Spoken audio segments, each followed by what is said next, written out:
우리 하나님 말씀을 다 같이 보도록 하겠습니다. 신약성경 야고보서 2장 20절로 26절까지의 말씀을 우리가 다 같이 보도록 하겠습니다. 야고보서 2장 20절로 26절까지의 말씀입니다.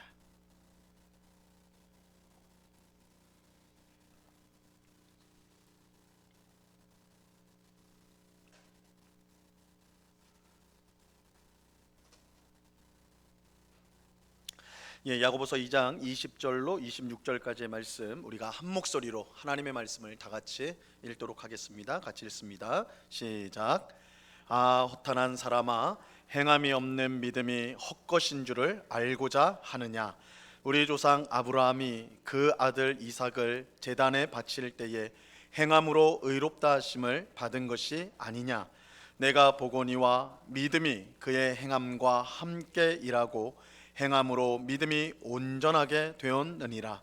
이에 성경에 이른바 아브라함이 하나님을 믿으니 이것을 의로 여기셨다는 말씀이 이루어졌고 그는 하나님의 벗이라 칭함을 받았나니 이로 보건대 사람이 행함으로 의롭다 하심을 받고 믿음으로만은 아니니라. 또 이와 같이 기생 라합이 사자들을 접대하여 다른 길로 나아가게 할 때에 행함으로 의롭다 하심을 받은 것이 아니냐? 영혼 없는 몸이 죽은 것 같이 행함이 없는 믿음은 죽은 것이니라. 아멘. 오늘 성경 공부해 오신 우리 성도님들 진심으로 환영합니다. 우리 앞뒤 좌우로 반갑게 인사 나누겠습니다. 사랑합니다. 축복합니다.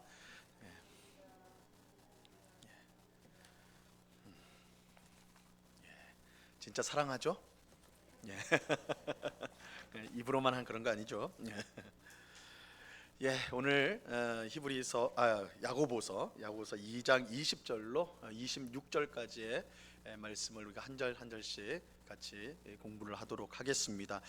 주제는 지난주하고 연결이 됩니다. 행함이 없는 믿음은 죽은 것이다. 행함이 없는 믿음은 죽은 것이다. 이렇게 그것을 중심으로 그 주제를 가지고 말씀을 보겠습니다. 자, 나눠드린 유인물 20절을 보시면요. 허탄한 사람아, 행함이 없는 믿음이 헛것인 줄을 알고자 하느냐. 야고보는 행함이 없는 믿음을 말하는 성도를 향해서 허탄한 사람아, 행함이 없으면서도 나는 믿음이 있다. 나는 믿음이 있다라고 말하는 성도를 향해서 야고보는 허탄한 사람아 이렇게 불러요. 이 허탄하다라는 것은 문자적으로는 비어 있다. 이 빈 사람아 이건데 비어 있다인데 이게 이제 이해력이 부족하다. 그래서 쉽게 말하면 이 어리석은 사람아 이런 뜻이에요. 어리석은 사람아. 왜냐하면 그런 믿음은 행함이 없는, 나는 믿음이 있노라고 하고 행함이 없는 사람이 있다면 사실상 그의 믿음은 헛것이기 때문에 잘못이기 때문에, 그런 믿음은 존재하지 않기 때문에 그 사람을 향해서 어리석다 이렇게 말하는 겁니다. 여기서 이제 야고보는 비슷한 두 단어를 사용하여서 이제 흥미를 유발시키는데요. 이 행함이 없는 믿음이라고 할 때 이 행함은 우리 이 신약 성경은 그리스 말, 헬라 말로 기록이 됐거든요. 그래서 행함은 에르곤이라는 말이에요. 에르곤이란 말이고 헛것이다 할 때는 아르게라는 말인데 이 에르곤과 아르게는 굉장히 이제 흡사하죠. 잘 들어보면 에르곤, 아르게, 그죠? 아르게, 그러니까 에르곤, 아르게 하면 이 말이 굉장히 비슷하단 말이에요. 그래서 이 두 단어를 붙여서 썼습니다. 써가지고 이거를 이제 우리가 언어 유희라고 보통 표현을 해요. 어떤 것을 강조하기 위해서 언어 유희 방법을 이제 쓰는 건데 워드 플레이라고 하고 언어 유희라고 이제 하는데 이거 이제 언어 유희라고 하니까 이 말이 좀 어렵죠. 이렇게 이제 한번 예를 들어볼까요? 나는 감나무 아래서 내가 앞으로 해야 될 일에 감을 잡았다. 나는 감나무 아래에서 내가 앞으로 해야 될 일에 감을 잡았다. 이럴 때 내가 감나무 아래서, 이 감은 어떤 감이에요? 먹는 감, 그죠? 내가 앞으로 해야 될 일에 감을 잡았다. 이 감은 무슨 감이에요? 이 느낌이나 그죠? 어떤 뭐 느낌이든지 어떤 뭐 이런 걸 감이라고 그러잖아요, 그죠? 감이 왔다. 똑같죠, 감이란 말이. 근데 뜻이 다르잖아요, 그죠? 이걸 이제 언어 유희라고 그래 이거를. 그래서 성경에도 그러한 이런 언어 유희 같은 것들이 있습니다. 그래서 여기서 이제 야고보가 사실은 그걸 쓴 거예요. 에르곤하고 아르게하고 굉장히 같은 말을 둘이 딱 쓰면서 행함은 헛되다 이거를 이제 이 단어를 통해 가지고 이제 강조를 하고 있는 것이죠. 우리가 이제 성경을 읽을 때요, 성경을 읽을 때 이 성경이 여러 가지 문학적으로 표현 방식이 문학적으로 표현됐다는 것을 꼭 기억하실 필요가 있습니다. 우리가 이제 성경이라고 하니까 거룩한 경, 하나님의 말씀 이렇게 하니까 우리가 성경을 읽을 때 모든 단어나 모든 문장을 그저 문자적으로만 받아들이는 경향이 있습니다. 하지만 성경은 다양한 문학적인 장치를 사용하고 있어요. 그래서 보통은 이야기체가 많죠. 근데 이야기체만 있는 게 아니라 법조문도 들어가 있죠. 십계명 같은 거는 법조문이에요. 법조문. 율법이잖아요. 법조문이 성경 안에 들어가 있어요. 또 시편, 그리고 욥기도 마찬가지인데, 우리가 이제 시편은 시인 거 아시죠? 시로 돼 있죠. 노래이면서 또 시라고 돼 있는데, 사실은 욥기도 시예요. 욥기도 1, 2장 그 앞부분만 이제 이야기체로 돼 있는 거고, 사실은 나머지 이제 욥과 친구들의 대화는 시로 되어 있습니다. 이거 우리 성경에는 그렇게 이제 표시가 알아보기가 어렵게 번역이 돼 있어서 모르지만 시로 되어 있거든요. 그러니까 성경에 시가 들어가 있어요. 그래서 그리고 신약 성경에 오면 복음서라는 것이 있죠. 복음서는 굉장히 독특해요. 왜냐하면 이거는 예수님을 중심으로 한 것인데, 그래서 사람들이 이 위인전을 생각하기 쉬운데 위인전은 아니에요, 그죠? 위인전은 어릴 때부터 성장 배경, 그리고 무엇을 했는가, 그리고 어떻게 죽었는가, 이것이 돼야 되는데, 이 복음서에는 예수님의 성장 배경이 없어요, 그죠? 딱 태어나시고 바로 공생애로 넘어가요. 누가복음만 12살에 성전에 올라간 이야기 짤막하게 할 뿐이지 어떻게 성장하셨는지 전혀 말하고 있잖아요. 그러니까 이게 위인전으로 보기가 어려워요. 어떤 성장 드라마로 보기 어렵다는 거예요. 그러니까 이게 복음서는 굉장히 독특해요. 그래서 그냥 그 장르를 복음서라고 그냥 부르기도 해요. 사도행전은 이야기죠, 이야기. 그 다음에 로마서부터는 편지가 들어가 있어요. 편지가 들어있고, 요한계시록 같은 경우는 이제 편지도 들어있고, 2장 3장은 편지고, 또 이제 전체적으로도 사실은 이 편지적인 성격을 갖고 있어요. 이것을 읽는 자들은 이렇게 이제 표현을 하니까 이제 편지의 성격이 있으면서도 또 이제 그 안에 묵시라고 그래가지고 이 묵시록이라고 그래요. 이것을 어떤 우주적인 크기의 뭐 이제 배경으로 해가지고 막 하나님의 군대와 사탄의 군대가 전쟁을 하잖아요. 이거는 눈에 보이는 그런 세계가 영적인 세계, 이거를 끌고 들어와서 이제 한다. 이걸 이제 묵시문학이라고 하는데, 그러니까 계시록 같은 거는 묵시문학. 다니엘서, 구약 성경의 다니엘서, 스가랴서가 이 묵시문학. 그래서 이 성경에 여러 가지 이런 문학적인 표현들이 있다라는 것을 생각하고 그것을 이제 기억하면서 읽어야 되는 거예요. 그래서 우리가 사도행전을 읽는 것처럼 시편을 읽으면 안 되는 거예요. 왜요? 시편은 시이기 때문에 아주 그 단어 같은 거에 함축적인 의미를 갖고 있단 말이에요. 그러니까 음미해야 되는 거, 그리고 찬송하는 그런 말이에요. 여러분, 노래 가사 있잖아요. 노래 가사는 여러분들 좋아하는 유행가 가사도 마찬가지예요. 한번 유행가 가사 한번 생각해 보면 그 노래에 나오는 단어 하나하나는 어떤 일반적인 의미도 있지만 그 속에 또 다른 깊은 담겨진 뜻이, 의미들을 다 집어넣는다, 그죠?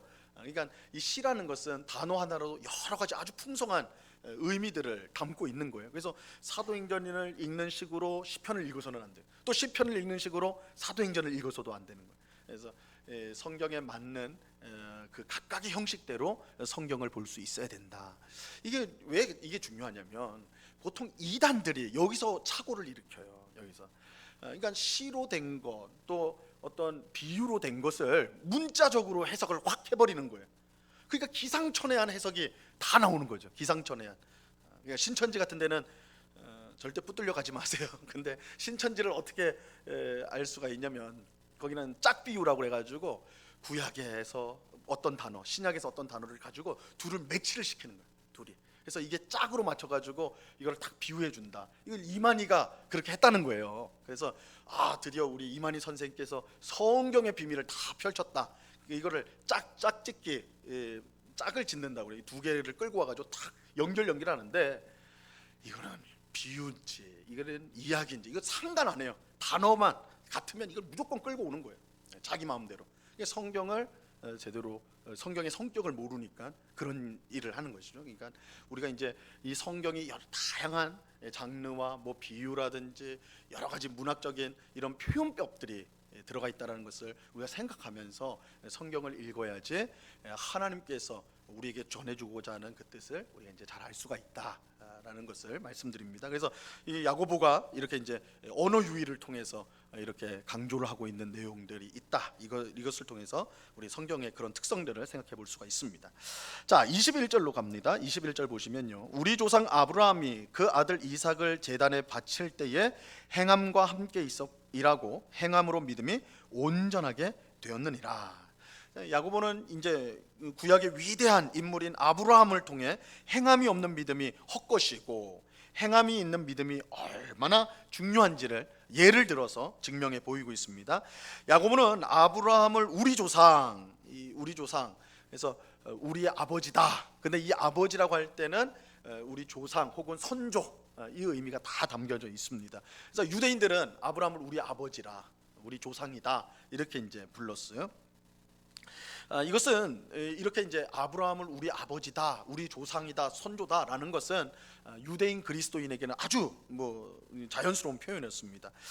하나님께서는 아브라함에게 너를 통해 큰 민족을 이루겠다고 약속하시죠. 이게 창세기 12장 2절에서 이스라엘 민족은 그 약속의 성취예요.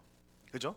아브라함을 혼자 불렀는데 너를 통해 큰 민족을 이루겠다 했는데 그 민족이 어떻게 됐어요? 아브라함의 후손들이 점점점 많아서 출애굽할 때는 한 민족을 이루잖아요.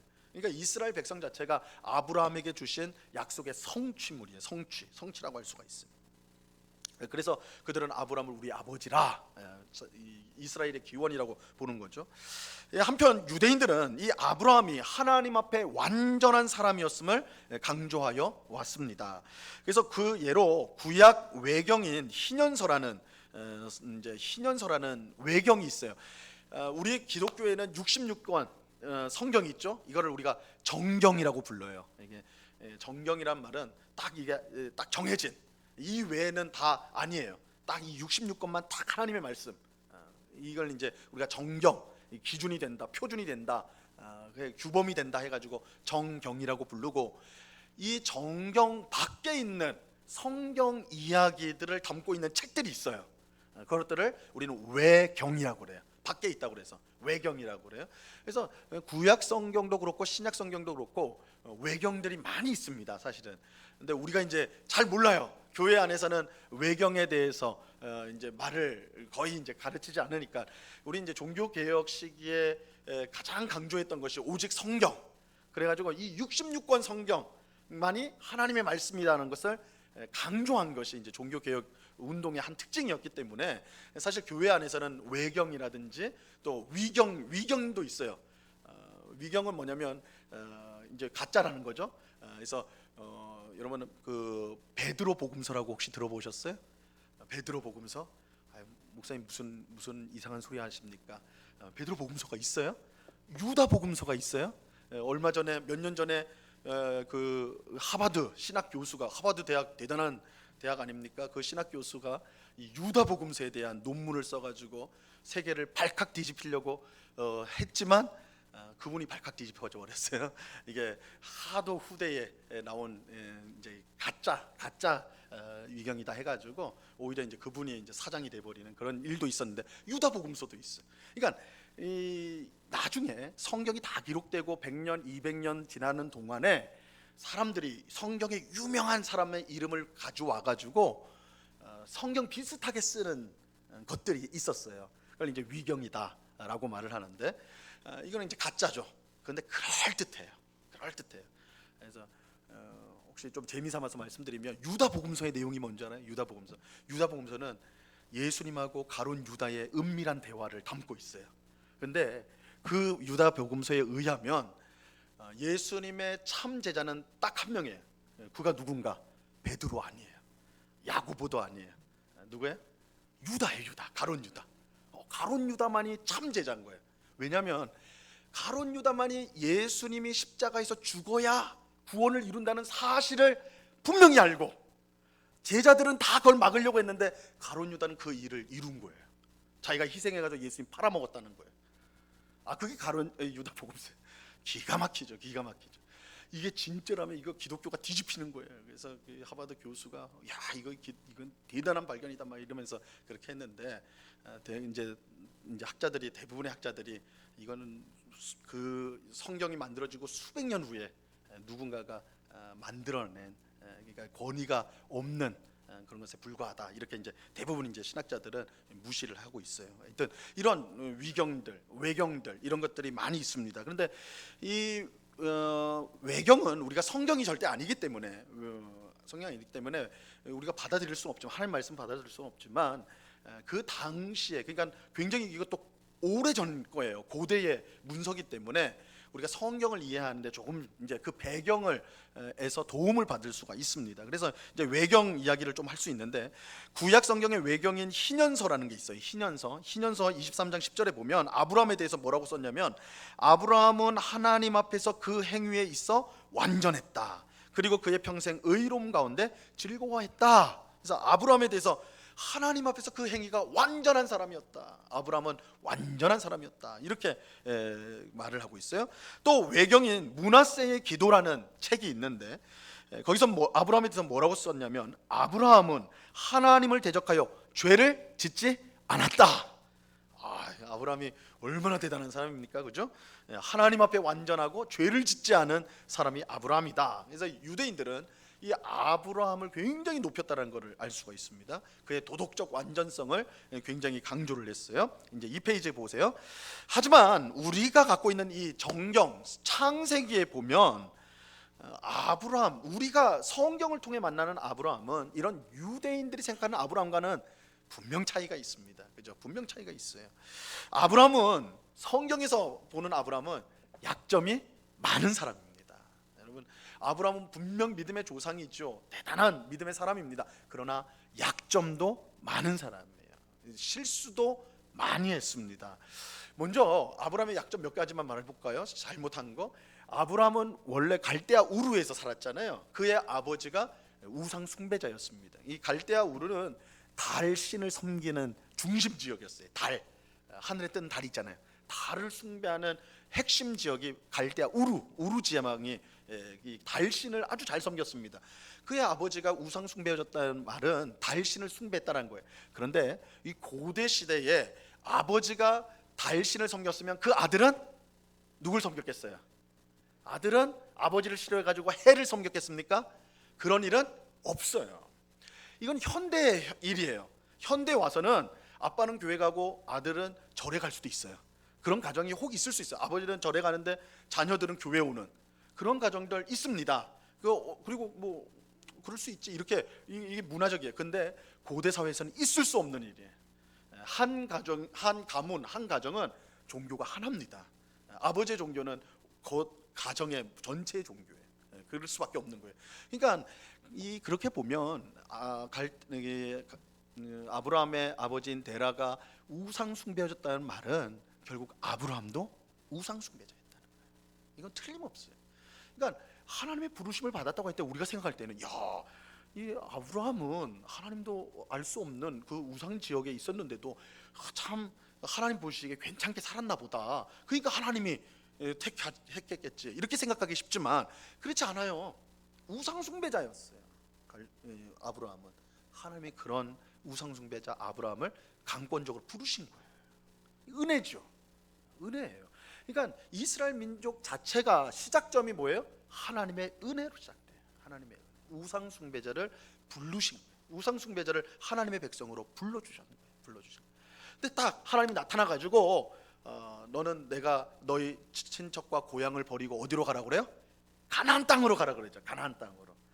그러니까 여러분 생각을 해보세요. 달신을 숭배하는데 어느 날 갑자기 하나님이 짠하고 나타나가지고는 너 고향을 떠나가서 내가 내게 지시하는 땅으로 가라, 가나안 땅으로 가라, 이렇게 말했단 말이야. 그러면 아브라함은 그 말을 듣고 갔을까요? 안 갔을까요? 여러분 같으면 갈까요? 안 갈까요? 오늘 밤에 하나님이 딱 여러분들 주무시는데 딱 자는데 내일 아침에 부산으로 가라. 여러분 가시겠습니까? 안 가시겠습니까? 안 가요? 와, 그건 무슨 믿음인 거예요? 하나님이 가라는데 아니, 하나님이 나타나서 말을 했다니까요. 아니 무슨 부산이 뭐예요? 남국에 가라고 해도 가야죠. 하나님이 가라는데 아브라함과 그 가족이 다 움직입니다. 곧바로 가라 그러니까. 그거 당연한 거죠. 신이 나타나가지고 가라는데 꼼짝없죠. 그런데요, 어디까지 갑니까? 여러분 아세요? 바로 가나안 땅으로 가요? 아니에요. 하란으로 가요. 하란. 근데 하란은 가나안 땅으로 가는 중간 정도, 중간보다는 하여튼 중간 기차계, 하여튼 가운데 있는 도시인데, 이 하란이라는 지역은 어떤 지역이냐면 그가 달신을 숨기는 도시 중에 경계선. 하란을 벗어나면 이제 완전히 새로운 지역으로 들어가는 거예요. 근데 하란까지는 익숙한 곳이에요. 좀 속된 말로 나와바리, 내 나와바리라는 거예요. 그지? 그런 말 안 써요? 우리는 안 쓰죠. 하여튼 내 영역에 내 영역 넘어가면 이제 새로운 곳이에요. 그러니까 딱 하란까지 가요. 하란까지. 그러니까 아브라함이 우리가 생각할 때는 야, 믿음의 조상이라니까 뭐 즉각 했던 것 같지만 안 그렇습니다. 우르는 떠났어요. 겁나니까 가라 그러니까 떠났는데 어디까지요? 딱 내가 갈 수 있는 만큼만요. 우리 보통 그렇게 순종하죠. 하나님 딱 했을 때 하나님 내가 할 수 있는 만큼만 할게요. 하나님이 하라는 만큼이 아니라 내가 할 수 있는 만큼만. 아브라함이 하란이 그거였어요. 하란까지 갔어. 그리고 거기서 이제 아버지가 죽게 되죠. 데라가 죽게 되죠. 그때 하나님이 또 한 번 나타나요. 또 한 번 나타나서 가 그래. 똑같이. 그러니까 그때 꼼짝없이 이제 가게 되는 거예요. 한 번 더 나타났으니까. 그게 가나안 땅으로 오게 됩니다. 그러니까 아브라함이 물론 믿음으로 왔다는 말은 틀린 말은 아니겠지만 사실은 하나님께서 그를 끌고 왔다고 해도 과언은 아니에요. 두 번이나 나타나셔서 그를 미셨어요. 가나안 땅에 왔습니다. 12장에 이제 가나안 땅에 왔는데, 그럼 가나안 땅에 와가지고 거기서 하나님이 나를 여기에 불러주셨으니까 내가 어쨌든 여기서 죽든 살든 내가 여기서 하나님 약속이 이루어지나 보자 이래야 되잖아요. 그런데 그가 오자마자 어떤 일이 발생해요? 가나안 땅에 기근이 발생해요. 비가 안 와요. 뭘 할 수가 없어요. 그죠? 원래는 유목민이었는데 짐승을 키워야 되는데 비가 안 오면 먹을 게 없잖아요. 짐승이 자기도 뭐 그럴 거겠지만 방법이 없잖아요. 근데 아브라함이 어떻게 합니까? 애굽으로 내려가잖아요. 애굽으로 바로 내려갑니다. 가나안 땅 오자마자 기근을 만나가지고 애굽으로 내려가 버려요. 애굽으로. 여러분 사실은 하나님이 두 번이나 가나안 땅 가라, 가나안 땅으로 가라, 내가 내게 줄 땅이다 이랬으면 조금의 사실은 좀 믿음이 있더라면, 야 하나님이 나 가나안 땅에 오라고 해서 내가 왔는데 하나님 주신 땅인데 날 죽이겠느냐, 뭐 이 정도 백보는 있어야 되는 거 아니에요? 한번 내가 죽나 보자 막 이래. 근데 아브라함 바로 내려가요. 바로 갑니다. 애굽으로 살려고. 물이 있는 곳으로, 나일강이 있으니까 바로 내려가요. 믿음이라고는 찾아볼 수가 없어요. 그죠? 아브라함의 그 모습에서 어디 믿음이 있습니까? 살려고 내려간 거죠. 하나님이 가나안 땅 주겠다고 그랬지 애굽 땅 준다고 그랬어요? 아니잖아요. 근데 바로 내려갑니다. 내려가가지고는 또 어떻게 해요? 내려가가지고 아내가 굉장히 예뻤어요. 사라가. 그때 이름은 사레. 정말 미인이었나 봐요. 나이가 10살 차이인데 사실은 가나안 땅에 올 때 아브라함이 75세였어요. 그러니까 적어도 65세가 넘었습니다. 그런데도 그렇게 예뻤나 봐요. 왜냐하면 아브라함이 애굽 왕이 사라를 강제로 자기를 죽이고 강제로 빼앗을 것을 두려워했어요. 그러니까 이것도 놀라운 거예요, 그죠? 사라가 얼마나 예뻤는지. 그러니까 아브라함이 어떻게 합니까? 사라에게 야, 내가 너 때문에 죽을 수 없지 않냐. 그래서 나한테 남편이라고 하지 말고 오빠라고 불러라. 오빠, 넌 내 동생이다, 여동생이다. 이게 뭐예요? 바로가 날 남편이라고 하면 죽여도 오빠라고 그러면 그 오빠 안 죽이잖아요, 그죠? 오히려 잘 보이려고 그러겠지. 여기서 뭘 보는 거예요? 아브라함이 믿음의 선택입니까? 아니잖아요. 하나님께서 아브라함에게 너를 통해 큰 민족을 이루겠다고 하셨잖아요. 그 민족을 이루면 자식이 있어야 되는데 자식이 있으려면 누가 있어야 돼요? 아내가 있어야 되잖아요. 그러니까 이거는 아브라함에게만 주신 약속이 아니라 사라에게도 똑같이 주신 약속이 있죠. 그렇다면 아브라함이 믿음이 있다면 아무리 애굽 왕이 아내를 그렇게 생각한다 할지라도 하나님이 지켜줄 것을 믿는 것이 하나님의 약속을 붙드는 것이겠죠. 난 믿지 않았다니까요. 그러니까 내 동생이라고 해라. 오늘부터 너 나를 살려야 되지 않겠냐, 이렇게 했다는. 근데 하나님이 어떻게 합니까? 바로에게, 그 애굽 왕에게 나타나가지고 너 살아 하면 넌 죽는다. 하나님이 협박해가지고 그래서 다시 끌고 올라오고 가는 거예요, 가나안 땅에. 그러니까 여러분, 아브라함이 우리가 믿음의 조상이요, 대단한, 이제 22장, 창세기 22장에 가면 이삭을 바치기 때문에 그의 믿음을 우리가 칭송한, 우리가 가질 수 없는 믿음을 가졌다고 말을 하지만 실상 그의 첫 모습들, 또 이후에도 그런 실패의 모습은 나옵니다. 자녀를 못 낳으니까 어떻게 해요? 이스마엘을 낳잖아. 이스마엘, 여종을 데려서, 사라가 아니라 여종을 통해서. 그러니까 인간적인 방법을 계속 쓰거든요. 그러니까 아브라함의 믿음이라는 것은 완전한 믿음이 아니에요. 유대인들이 칭송했던 것처럼 완전한 사람이 전혀 아니었습니다. 오히려 우리랑 똑같아요. 달을 뽑습니다. 믿음이 없는, 부족한, 의심 많은, 우리의 꾀를 의지하는, 근데 하나님이 그를 계속 끌고 가시는 거예요. 그래서 그 믿음이 점점 더 성장하게 돼요. 그래서 창세기 12장부터 22장까지는요, 아브라함이 믿음의 사람으로 성장하는 여정 과정을 쫙 보여줘요. 그러니까 12장부터 아브라함은 믿음의 아버지가 아니라니까요. 우리랑 똑같아요. 근데 그를 22장까지 하나님이 끌고 가시는 거예요. 그래서 어디까지요? 독자 이삭을 하나님께 바치는 그 수준까지 그를 끌고 가세요. 끌고 가세요. 그래서 이게 이제 성경이 말하는 거예요. 그래서 아브라함의 믿음이나 그의 완전성을 말하려고 한다면 그것은 아브라함 개인에게 있었던, 자기가 가지고 있었던 믿음이 아니라 사실은 하나님의 열심으로 되어진 것이다. 하나님이 그를 만든 거예요. 하나님이. 그게 정확한 거예요. 그래서 창세기 12장부터 22장을 보세요. 하나님이 아브라함을 만들어요. 믿음의 사람으로. 그래서 우리는 아브라함을 생각할 때 이 사실을 놓치면 안 됩니다. 자, 두 번째 문단 보세요. 한편 야고보는 아브라함이 자기 아들 이삭을 바친 사건을 통해 행함으로 의롭다 하심을 받은 것이 아니냐라고 묻습니다. 자, 이 말씀은요, 굉장히 혼란을 주는 말씀입니다. 왜냐하면 사도 바울이 한 말씀하고 완전히 어긋나는 것처럼 보이기 때문에, 정반대로 되는 것처럼 완전히 부딪힙니다. 로마서 3장 28절 말씀인데요, 우리 유인물에 나와 있죠. 그러므로 같이 읽습니다. 시작. 그러므로 사람이 의롭다 하심을 얻는 것은 율법의 행위에 있지 않고 믿음으로 되는 줄 우리가 인정하노라. 그죠?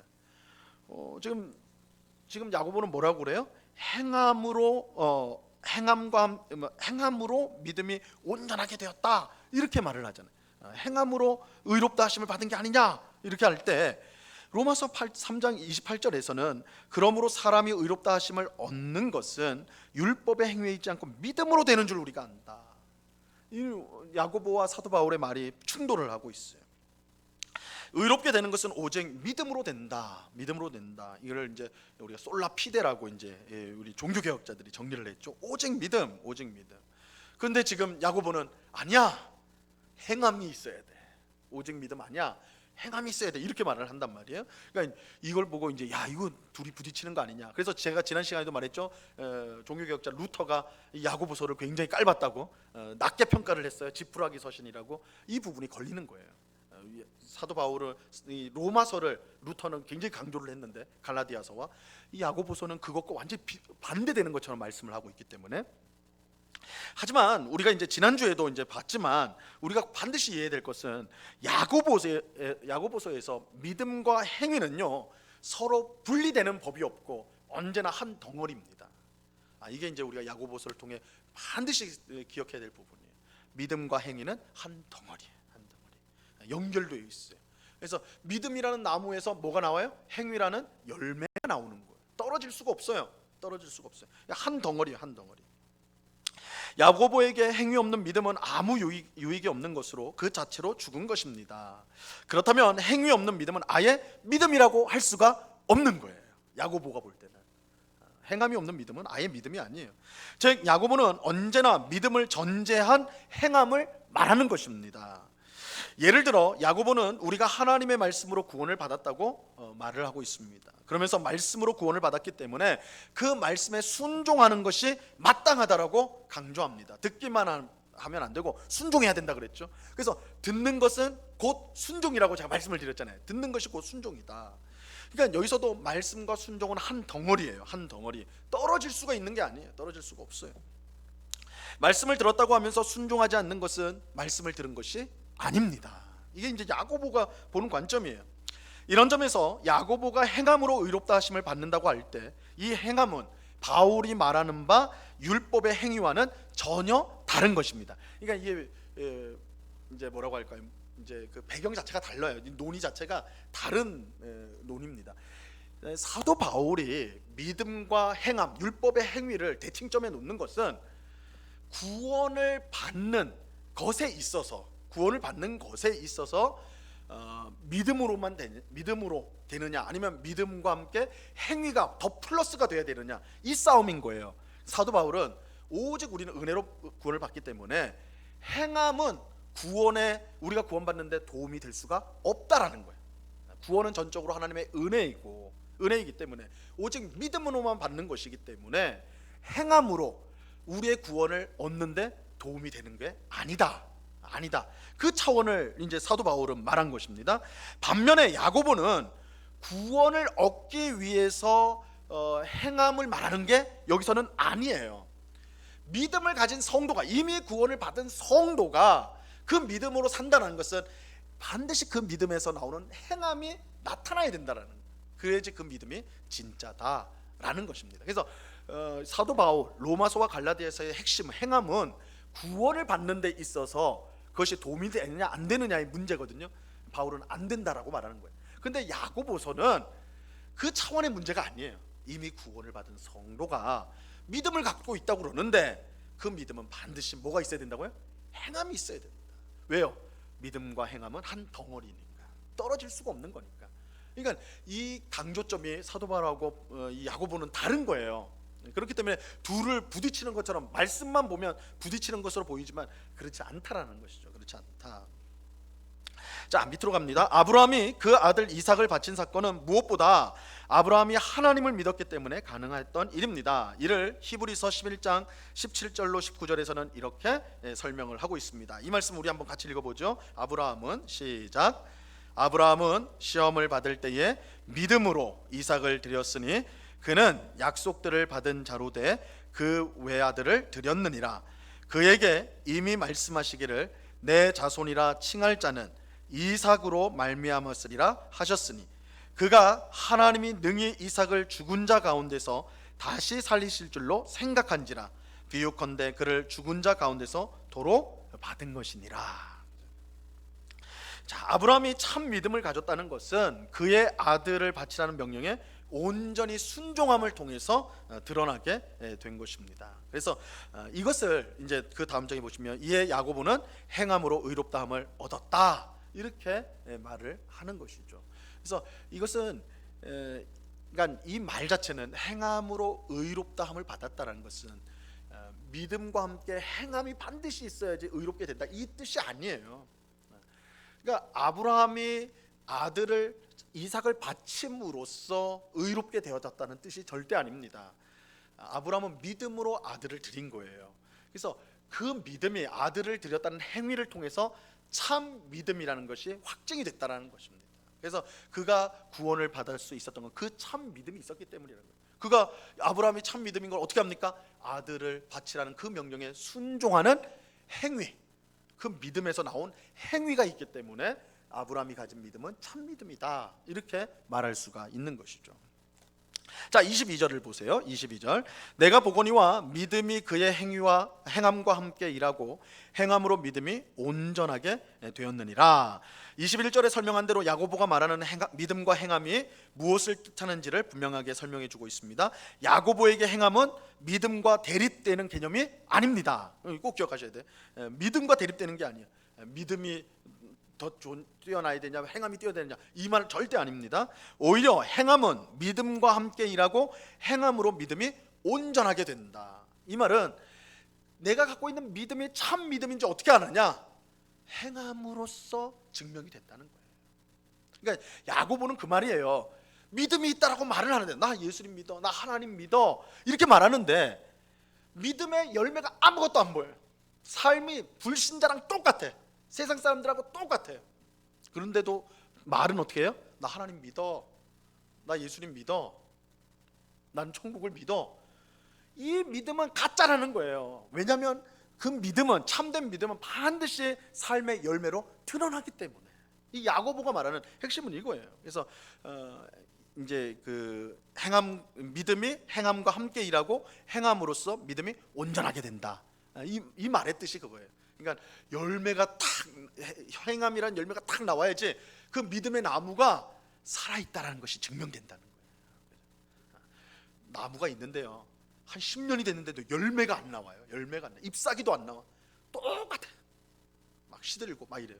그러면 저 나무가 살았나 죽었나 병들었나, 저게 그거 다 그렇게 생각할 수밖에 없는 것이죠. 그죠? 그럼 그 말을 하고 있는 거예요. 그 말을 하고 있는 거예요. 자, 여기서 주의할 것은 행함과 믿음을 마치 1 플러스 1은 2 관계로 생각해서는 안 된다는 거예요. 믿음에다가 행함을 더해가지고 더 좋은 믿음이 된다, 이런 식으로 생각하면 안 된다는 거예요. 1 플러스 1이 아니에요. 믿음 안에 행함이 들어가 있어요. 나무 안에 열매가 들어가 있어요. 그죠? 이런 점에서 로마서의 믿음이나 야고보서의 믿음 똑같은 거예요. 똑같은 거예요, 사실은. 자, 믿음에다가 행함이 덧붙여져서 온전하게 되었다는 의미가 아닙니다. 오히려 믿음이 행함으로 말미암아 참된 믿음으로 확증된다는 거예요. 확증된다. 그래서 우리가 믿음을 보여줄 수 있습니까? 없습니까? 없잖아요. 사실 믿음을 우리가 어떻게 보여줘? 내가 예수님 믿는다는 걸 입술의 말 외에는 보여줄 수가 없잖아요. 그죠? 근데 우리의 삶의 모습들, 그러니까 그것이 이제 성령의 열매일 수도 있겠죠. 이웃을 사랑하는 모습, 나를 힘들게 하는 사람을 향해서 오래 참는 모습, 그죠? 어렵고 힘든 사람을 해서 선을 베푸는 양선의 모습, 자비의 모습, 이러한 것들이 통해서 내가 가지고 있는 입술로 고백하는 그 믿음이 참 믿음이라는 것이 증명이 된다는 거예요. 확증이 된다. 그래서 믿음이 온전하게 된다는 말이 바로 그런 뜻으로 우리가 이해를 해야 되는 것입니다. 자, 23절을 보겠습니다. 23절. 이에 성경에 이른바 아브라함이 하나님을 믿으니 이것을 의로 여기셨다는 말씀이 이루어졌고 그는 하나님의 벗이라 칭함을 받았나니.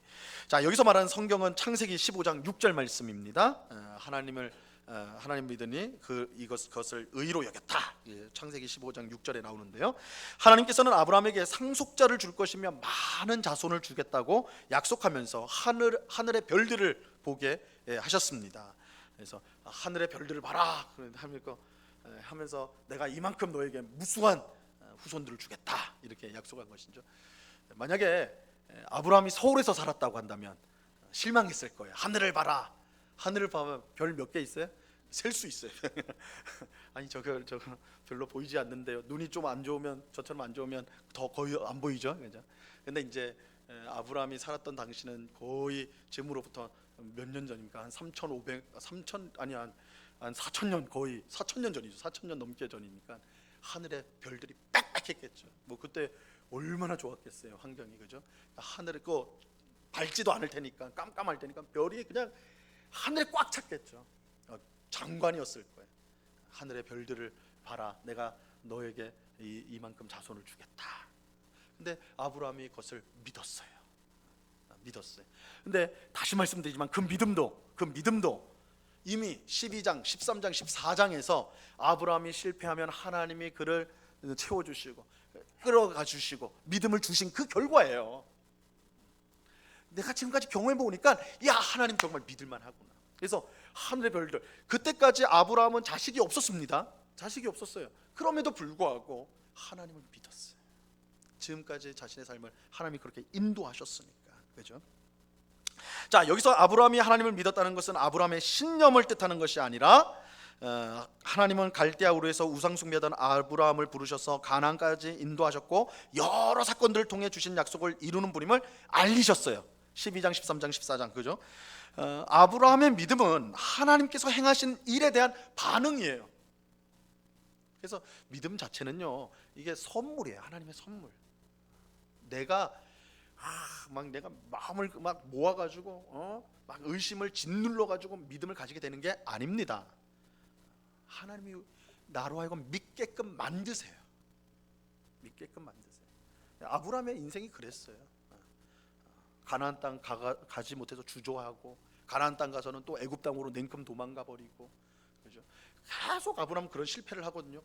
기다리지 못하고 여종을 통해서 아들 낳고, 다 이거 하나님 말씀에 반대되는 거였거든요. 근데 하나님이 그럼에도 불구하고 아브라함을 계속 붙들고 계속 그의 뜻대로 끌고 가시는 거예요. 그러니까 아브라함이 그거를 보면서 하나님은 내가 믿어야 되는 분이구나. 반응이죠. 하나님의 행하시는 일에 대한 반응이에요. 반응. 이게 아브라함의 믿음이에요. 그래서 하나님께서 그에게 주신 믿음이다. 하나님은 이 믿음을 귀히 보사 그것을 아브라함의 의로 여기신 것이다. 그러니까 여러분 보십시오. 우리가 하나님 앞에 의롭다 할 때 그 의는 우리가 자랑할 게 하나도 없어요. 하나님이 주신 거니까. 믿음조차도 하나님이 주신 거예요. 그러니까 우리가 세상 사람들과 우리와 비교를 할 때 나는 왜 구원을 받고 저 사람은 왜 구원을 못 받는가? 나는 예수님을 믿고 저 사람은 예수님 안 믿기 때문이다. 이렇게 말을 해요. 그 말은 맞는데 이렇게 생각하면 틀린 거예요. 내가 예수님을 믿었기 때문에, 난 적어도 저 사람들은 나빠가지고 강팍해가지고 나쁜 놈들이라서 안 믿는데 나는 그래도 예수님 믿어가지고 구원받은 거 아니냐, 저들보다 내가 이 부분이 나아가지고 구원받은 거 아니냐라고 생각한다면 그건 틀린 거예요. 하나님께서 우리에게 믿음을 주시지 않으면, 은혜로 주시지 않으면 우린 세상 사람들과 똑같습니다. 이 자리에 어느 누구도 예수님을 영접할 수가 없어요. 믿을 수가 없어요. 그조차도 하나님 주신 거예요. 주신 거예요. 그러니까 은혜로 우리를 은혜로 구원하셨는데 그 수단이 믿음으로 말미암아. 그러니까 믿음도 은혜로 주어진 것이다. 이것을 우리가 꼭 기억해야 됩니다. 자, 하나님은 이 믿음을 귀히 보사 그것을 아브라함의 의로 여기셨습니다. 그리고 그 의는 자기 독자 이삭을 바친 사건을 통하여 가장 극적으로 나타나게 되었습니다. 그래서 이삭을 바친 사건은 22장이 나온다고 그랬죠. 그러니까 12장부터 21장까지 하나님은 아브라함을 믿음의 사람으로 빚어내셨어요. 믿음의 사람으로 만드셨어요. 그래서 어디까지, 어떤 믿음까지 이르게 합니까? 자기 독자 이삭을 하나님이 바치라고 하니까 바치는 데까지, 자신의 가장 소중한 것을 하나님 앞에 드릴 수 있는 수준까지 그 믿음을 이끄신 거예요. 그러니까 창세기 22장은 아브라함의 위대한 믿음이기도 하지만 아브라함에게 그 위대한 믿음을 만드신 하나님의 역사를 보여준다라고 할 수도 있는 것입니다. 자, 하나님은 그런 아브라함을 자신의 벗이라고 칭하였습니다. 친구예요, 친구. 아브라함은 주께서 사랑하시는 사람. 역대하 20장 7절에 보면 주께서 사랑하시는 사람이 아브라함이다. 또 이사야서 41장 8절에 보면 나의 벗 아브라함이다. 이거는 참으로 영광스럽죠. 너무 영광스럽죠. 근데 나의 벗 아브라함, 얼마나 대단합니까? 우리가 하나님의 벗이 된다. 아브라함 대신에 내 이름을 집어넣는다고 하면 이거보다 영광스러운 게 어디 있을까요? 근데 나는 아브라함이나 그런 거지 우린 택도 없다. 그렇지 않다는 거예요. 그렇지 않다는 거예요. 오늘 우리도 마찬가지. 아브라함을 그렇게 만드신 하나님은 우리를 똑같이 하나님의 벗으로 만드시는 그 믿음의 수준까지 우리를 이루도록 하세요. 예수님이 우리에게 뭐라고 해요? 너희는 내 친구라, 벗이라 그러잖아요. 예수님이 요한복음에서 우리를 벗이라고 하지 않습니까? 똑같은 거예요. 아브라함처럼 똑같이 우리를 그렇게 만드십니다. 자, 하나님의 벗이라 칭함을 받았다는 것은 그의 믿음이 얼마나 성숙했는가를 보여줍니다. 갈대아 우르에서 우상을 섬기던 자가 하나님의 벗이 되었습니다. 놀랍죠? 세상에 이런 기적이 어디 있습니까? 우상 숭배자가 하나님의 친구가 되었어요. 멸망받아 마땅한, 그죠? 벌써 하나님의 심판으로 가루가 되었어야 될 그 죄인이 이제는 하나님의 벗이 되었어요. 하나님의 친구가 되었단 말이에요. 하나님이 그를 그렇게 만드셨습니다. 믿음은 이처럼 성숙의 과정을 지납니다. 우리가 아브라함을 통해서 이 부분을 확인합니다. 처음부터 완성된 믿음은 없습니다. 처음부터 완성된 믿음은 없어요. 믿음은 성숙해가며 행함을 열매로써 나타냅니다. 하나님은 아무 자격 없는 우리에게 믿음을 주시고 또한 우리를 의롭다 여기시고 또한 우리를 친구라 부르십니다. 거기까지 우리를 끌고 가십니다. 자, 24절입니다. 이로보건대 사람이 행함으로 의롭다 하심을 받고 믿음으로만은 아니니라. 여기서도 이게 또 사도 바울이 화낼 것 같은 이제 문장이 있죠. 자, 야고보는 다시 행함이 없는 믿음이 아무것도 아님을 강조합니다. 믿음으로만은 아니니라라는 말씀은 행함이 없는 믿음은 가짜다 이 말이에요. 이 말. 믿음은 언제나 행함으로 열매를 맺습니다. 자, 그러면 이렇게 말하면 반론이 있습니다. 예수님 옆 십자가에서 죽은 강도를 우리는 어떻게 생각해야 되느냐? 그럼 예수님 옆에 두 강도가 있었잖아요. 근데 한 강도는 끝까지 예수님 욕하고 막 이랬으니까. 근데 한 강도는 회개하거든요. 그래서 예수님에게 당신이 하나님 나라에 가실 때 나를 생각해 주십시오 이렇게 말씀하잖아요. 그러니까 예수님 바로 뭐라고 합니까? 오늘 오후에 너와 내가 낙원에 있으리라. 그죠? 바로 구원을 선언하신 거 아니에요? 그 즉각 구원을 선언한 거잖아요. 그죠? 근데 이런 질문이 따르죠. 아니 이 사람은 그러면 믿음, 내가 예수님한테 나를 불쌍히 여기소서, 나를 구원해 주소서 했으니까 그래 입술로의 고백은 있어요. 믿음에 있다고 할 수 있어. 근데 행함은 있습니까 없습니까? 없잖아요. 할 수가 있나? 못 박혔는데. 그죠? 뭘 그 예수 믿고는 바로 죽은 거 아니에요. 예수 믿자마자 죽은 거 아니에요. 그런데 이제 천국을 바로 약속을 받았단 말이에요. 이 사람은 행함이 없는데요. 행함이 없는데 이렇게 생각할 수 있죠. 종교학자 루터가 이렇게 말을 했어요. 뭐라고 했냐면 신앙 고백이 하나님께는 그 자체로서 가장 적절한 행위이다. 하나님을 향한 이 신앙 고백 자체가 우리 성도가 할 수 있는 또한 행위이다. 아주 중요한 행위가 된다. 이렇게 말을 하고 있습니다. 그래서 신앙 고백 자체도 행함의 열매로 간주할 수가 있다는 것이죠. 물론 강도가 오래 살게 되었다면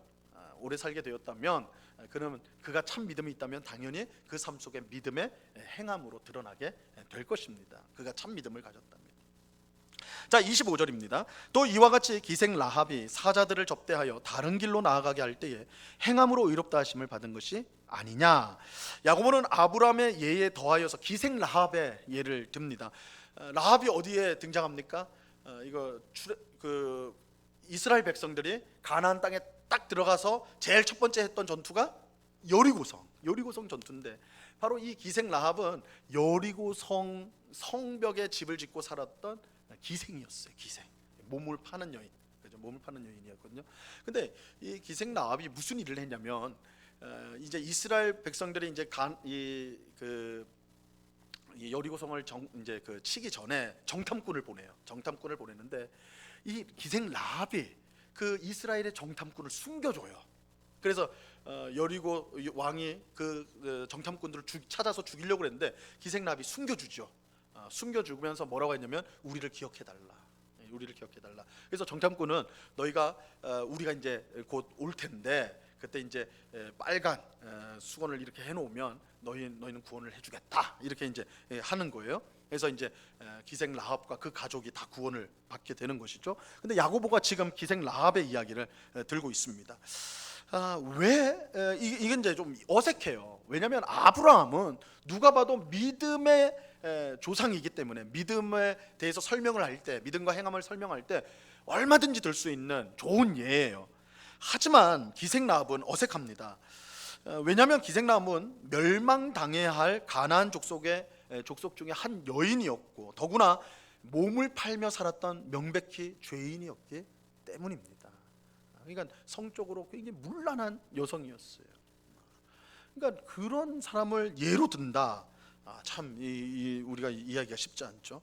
그렇다면 왜 야고보는 기생 라합을 예로 드는 것일까? 두 가지를 생각해 볼 수가 있는데요. 첫째는 참된 믿음이 어떤 자격 있는 사람에게만 주어지는 것이 아니라는 것을 극적으로 보여주는 거예요. 기생 라합을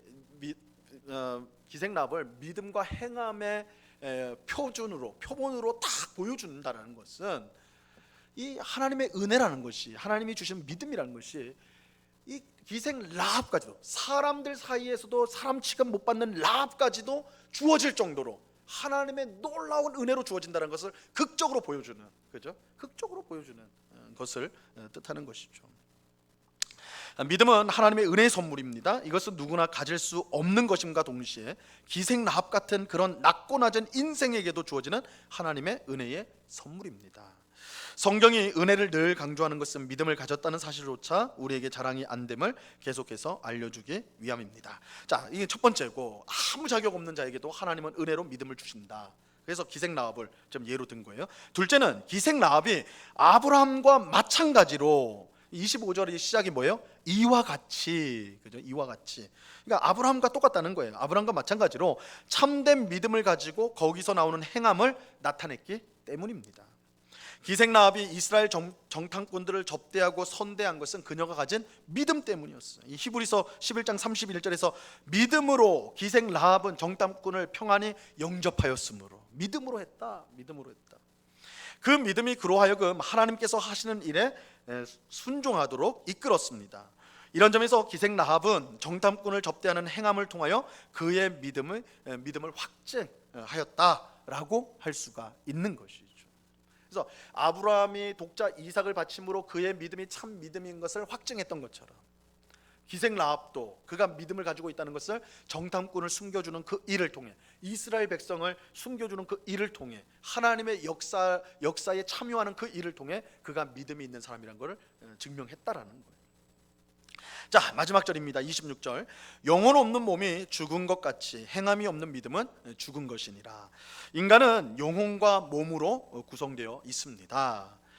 여러분, 성경은 우리 사람을 영혼과 몸 이렇게 두 부분으로 되어 있다라고 말을 하고 있어요. 영혼과 몸 두 부분으로 되어 있습니다.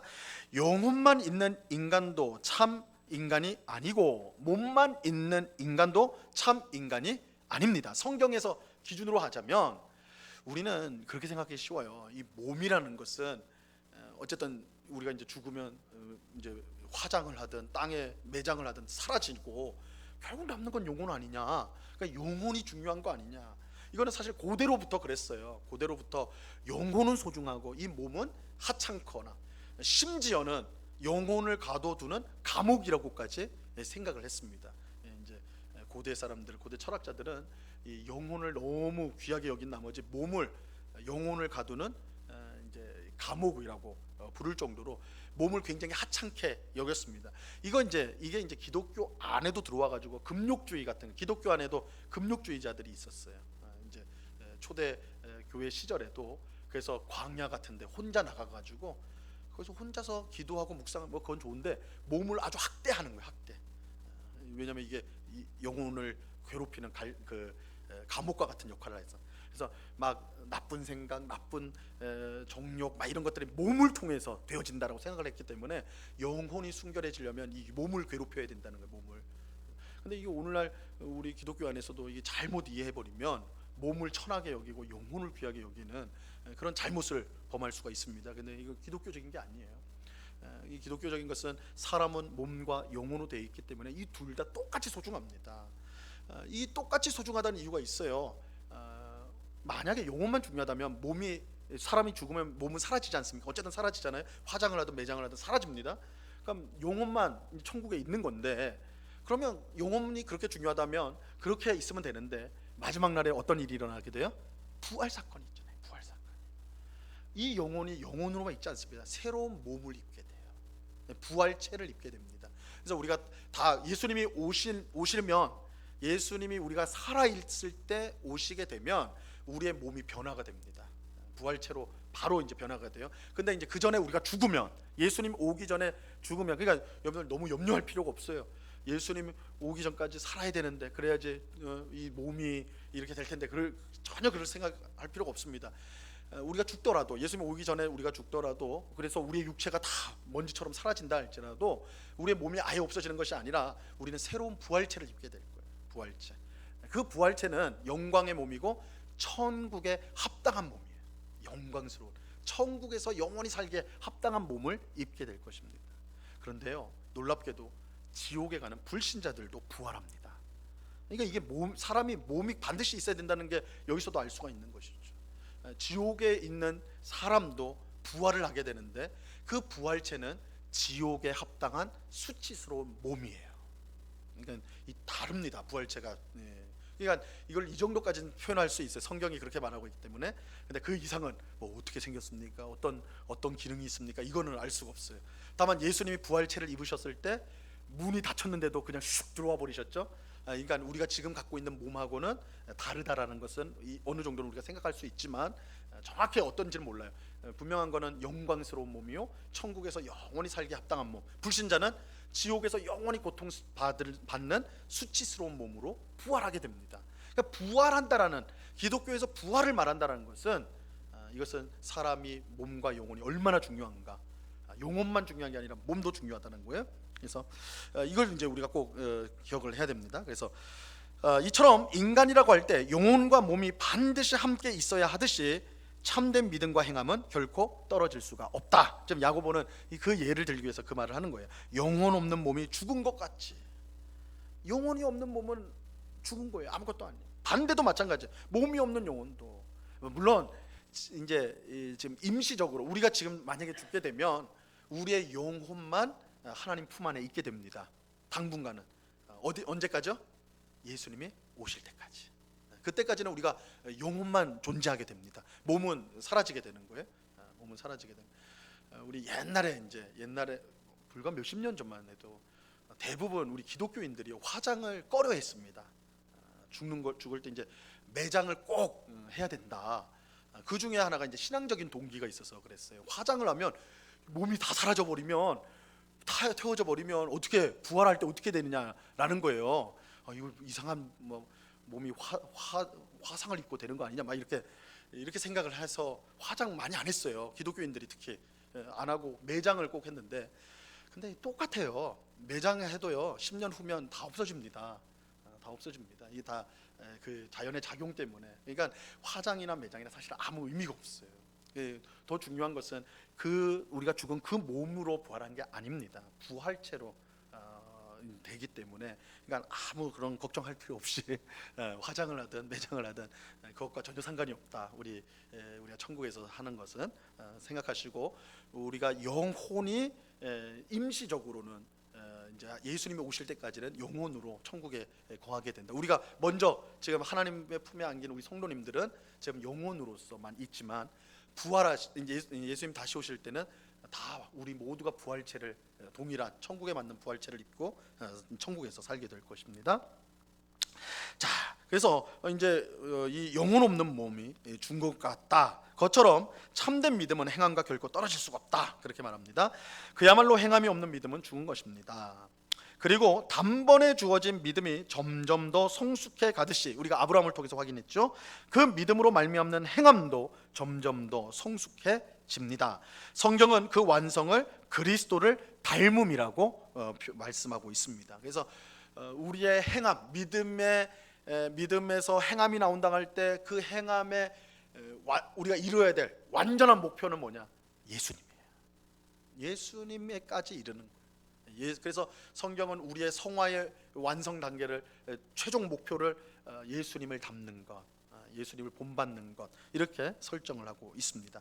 우리가 참 믿음을 가진 성도인지 우리는 어떻게 알 수 있는가? 우리의 행함이 점점 더 그리스도를 닮아서, 예수님을 닮아서 사랑과 긍휼과 오래 참음과 양성 등의 성령의 열매로 뚜렷하게 드러난다면 우리의 믿음은 참 믿음이라라고 말할 수가 있는 것입니다. 그래서 우리가 예수 그리스도를 입술로 믿음을 고백하는 신앙 고백, 얼마나 귀한 것입니까? 그런데 그것과 함께 그 신앙 고백이 참되다는 것을 확인할 수 있는 것은 우리의 삶 속에 성령의 열매들이 드러나는 것입니다. 그래서 우리가 참 믿음으로 행하고 있는가? 이거는 우리 성도가 우리 자신을 항상 돌아봐야 될 그런 부족함이 있지 않은가? 그것들을 돌아봄으로써 점점 더 예수님을 닮아가도록 힘쓰는 것이 우리가 추구해야 될 신앙의 방향이 되는 것입니다. 오늘은 행함이 없는 믿음은 죽은 것이다. 이 내용들을 우리가 함께 공부하였습니다. 같이 기도하겠습니다. 하나님 아버지, 감사합니다. 행함이 없는 믿음은 죽은 것이다. 믿음과 행함은 떨어질 수 없는 것이고, 믿음이란 나무에서 행함이란 열매가 맺히는 것처럼 당연한 것임을 우리에게 말씀하여 주십니다.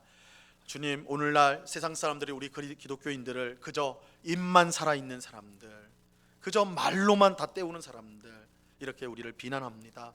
주님, 우리가 멋진 신앙 고백은 갖고 있으면서도 실상 우리의 삶 가운데 예수님을 닮은 모습이 없진 않은지 우리 자신을 돌아보게 하옵시고, 우리의 참 믿음, 우리가 가진 참 믿음이 참 믿음으로 말미암아 우리의 삶 가운데 예수님을 닮은 모습, 성령의 아름다운 열매가 드러나서 우리 하나님께 영광을 돌리고 또한 이웃을 잘 섬기는 모습으로 나타날 수 있도록 우리가 그런 모습을 가질 수 있도록 은혜를 베풀어 주시옵소서. 우리 모두가 참 믿음으로 행할 수 있도록 주여 우리를 인도하여 주시옵소서. 감사하오며 예수 그리스도 이름으로 기도드리옵나이다. 아멘.